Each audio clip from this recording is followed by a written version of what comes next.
Welcome back to this special Sunday edition of Justice. Let's give you a live look at more protests against police going on at this hour.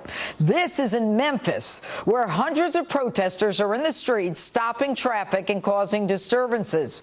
Protests are going on in other major cities, including Boston and Memphis at this hour. We're monitoring all of them and will, of course, let you know if things get out of hand. Meanwhile, tonight, it's gone viral, so we're giving you another chance to see my opening statement from last night's show. Take a look.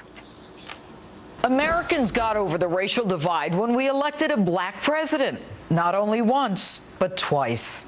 Americans overwhelmingly voted for the man, blind to his color. His color made no difference to American voters. Long past the issue of race, voters long past the Civil War, long past the Civil Rights era, focused more on the content of the character than the color of the skin. But this week's shooting of 12 police officers and 2 civilians in Dallas is a reflection of a new, deep division created by that very man. The shooting in Dallas was not just about racism.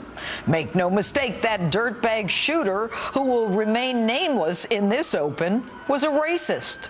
An African-American, he wanted to kill only white people, especially white officers. And the shooting in Dallas wasn't just about police brutality. I got news for you, folks. Police brutality is colorblind. It crosses all racial and ethnic lines. I know I've prosecuted them. And it wasn't just about someone mentally ill. I've always found that stigma too easy an excuse for evil. And it wasn't about guns either. Dallas was about anarchy. It was about lawlessness. It was about rhetoric, the rhetoric that too easily inflames those who feel wronged, rhetoric that does nothing but repeatedly stoke the flames and scars of old wounds resolved long ago. At a time when Americans were both experiencing and fearing the reality of a Muslim jihad against us, our president, at a prayer breakfast no less, attempts to reconcile or explain murders in the name of Allah with this. And lest we get on our high horse and think this is unique to some other place, remember that during the Crusades and the Inquisition, people committed terrible deeds in the name of Christ. In our home country, slavery and Jim Crow all too often was justified in the name of Christ. And after the shooting of 12 police officers, he seeks to again remind us not of the situation of the 12 officers shot, the shooting and the injured and the trauma that surrounded it, but instead talks of the deaths of 2 African Americans. A follow-up that seems like another get off your high horse, folks. It's your turn. Americans of all races and all backgrounds are also rightly saddened and angered about the deaths of Alton Sterling and Philando Castile, and about the larger persistent problem of African Americans and Latinos being treated differently in our criminal justice system. The problems of African Americans and Latinos being treated differently in our criminal justice system. Every chance he gets, he stokes the flames. Example, Trayvon Martin, followed by a not guilty verdict. And Ferguson's Michael Brown, a thug who tried to grab a cop's gun and got himself shot. There wasn't even a grand jury indictment and not even federal charges against the police officer.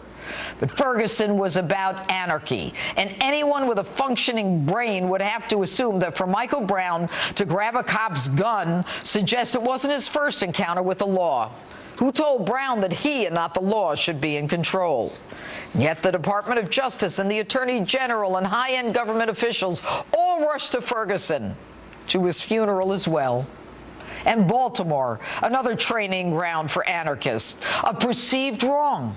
The response based on rhetoric of racial injustice and hate, that should be a violent protest? The response should be the burning of businesses, many owned by African Americans? And a DA who outrageously runs to a microphone and announces an indictment of 6 cops saying she hears the calls of a lawless mob? And again, all the police painted as racist yet no convictions. And it was an African-American judge who made the calls. And in New York, the chant, "What do we want? Dead cops. When do we want them? Now." And then 2 cops innocently eating lunch in their squad car, assassinated not long after. When we have leaders who vehemently support the First Amendment language and protest the call for the deaths of those who wear the badge, but then caution the rest of us not to say something that would offend another's religion.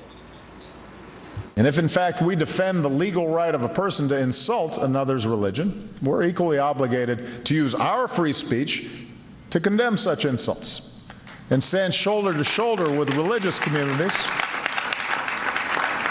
particularly religious minorities who are targets of such attacks.